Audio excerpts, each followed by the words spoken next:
Welcome back to SecretSpool's Twisted Tale Wednesday. I'm Mara, and tonight's story isn't about anything loud or dramatic.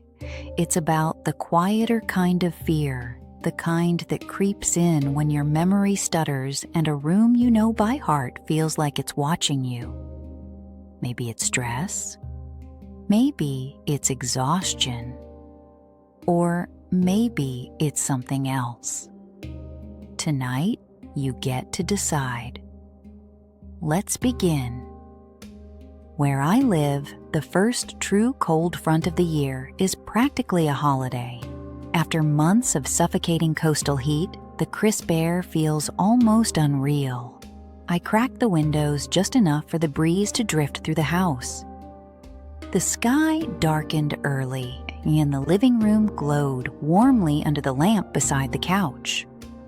Outside, the wind nudged the siding and rattled the old gate. Inside, wrapped in a blanket, I felt completely at ease. I opened the newest novel from my favorite author and was only a few pages in when the lamp flickered, a quick dip in brightness I barely noticed. Out here, the power lines complain at the slightest gust. Still, I got up to light a few candles. I've always loved the way candlelight softens a room, vanilla, linen, woodsy. It all blended into a comforting glow. I returned to the couch and picked up my book. But the page in front of me felt foreign. My bookmark claimed I was halfway through, yet nothing looked familiar. I flipped back a page, then several more, and still felt nothing. Only after I reached a scene I remembered from the night before did anything click. Everything past that point, entire chapters, had vanished from my memory, like someone else had read them for me. I brushed it off at first. Everyone zones out sometimes. I marked the last chapter I recognized and tried again. Not long after, the lamp flickered a second time, shadows stretching unnaturally across the floor. Something in me tightened. I stood to adjust the lamp, or maybe add more candles. Anything to shake off the sudden unease. The house creaked as if responding. But when I turned around, every candle in the room was already lit. Not just the ones I remembered. Several extras burned steadily. Wax already pooling, I stared at them, waiting for the memory to return. Nothing did. Lighting 6 or 7 candles isn't something you forget casually. It felt like a whole slice of time had been quietly removed. I walked through the house, touching each candle holder. They were warm, some edging toward hot. As I stepped into the kitchen, the living room lamp flickered again. I watched the shadows stretch, then snap back. I tried to remember why I had walked into the kitchen at all, but the thought was gone. Cleanly gone, like someone had flipped a switch. Tea? I said aloud, choosing the explanation that felt safest. I filled the kettle, letting the flame's soft whoosh steady my nerves. Maybe I was tired, maybe my mind was juggling too much. But a strange, unsettled feeling clung to me. I returned to the couch and picked up my phone, needing someone outside my head to anchor the moment. I texted my best friend, Stacy, telling her about the memory gaps, the book, the candles, the blanks. She replied quickly, asking if I'd hit my head or been in any kind of accident. Her concern made everything feel sharper, more real. I reviewed my day mentally, but there was nothing to point to. Nothing except these strange missing pieces. She told me to keep an eye on things. I set the phone aside when the kettle whistled, made my tea, and sat back down. For a few minutes, the house felt normal again. The wind softened.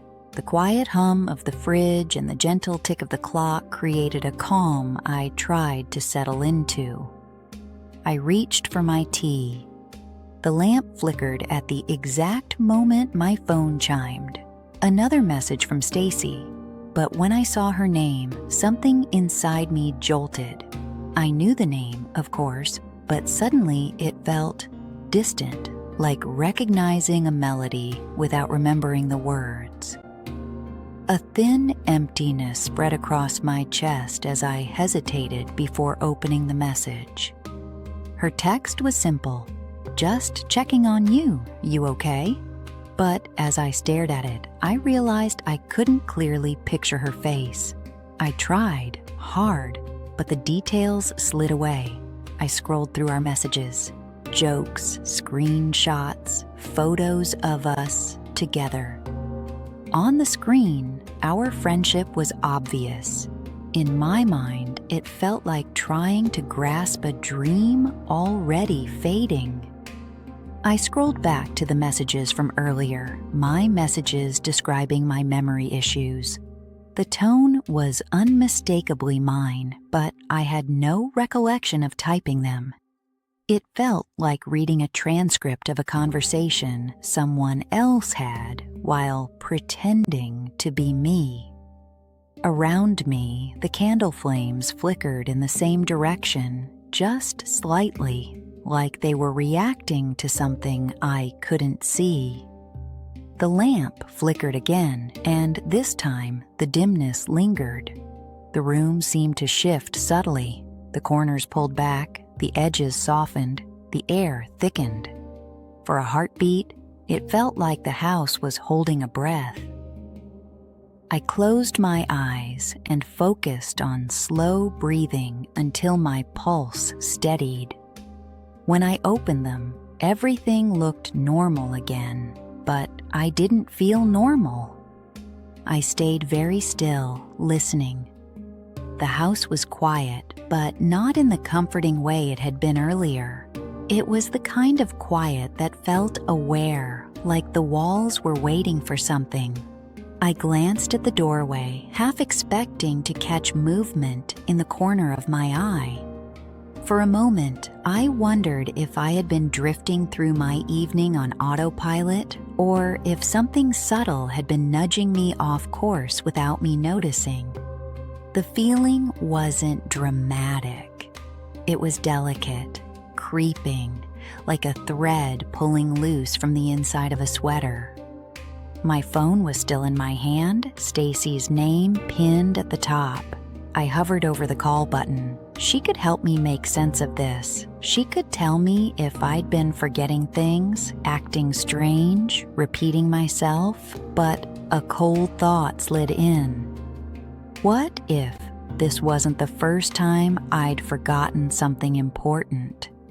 What if she already knew more about this night than I did?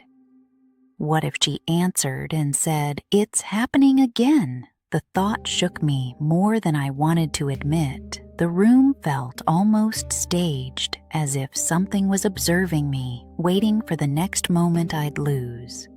Slowly, I locked the phone and set it beside my tea. The lamp hummed softly. The candles burned steadily. Everything looked right, but it felt wrong. I sat there, listening to the house breathe, the settling walls, the shifting air, the faint sound of wind at the windows. I couldn't tell which possibility was worse, that something inside my mind was slipping, or that something inside the house was quietly rearranging the pieces of my reality. The lamp flickered one final time, just a quick, delicate stutter, and I couldn't tell if it came from the bulb or from me.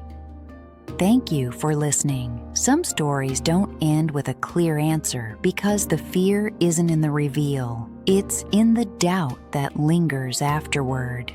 Maybe this was stress or exhaustion, or maybe something else was waiting for a quiet night to slip between the cracks.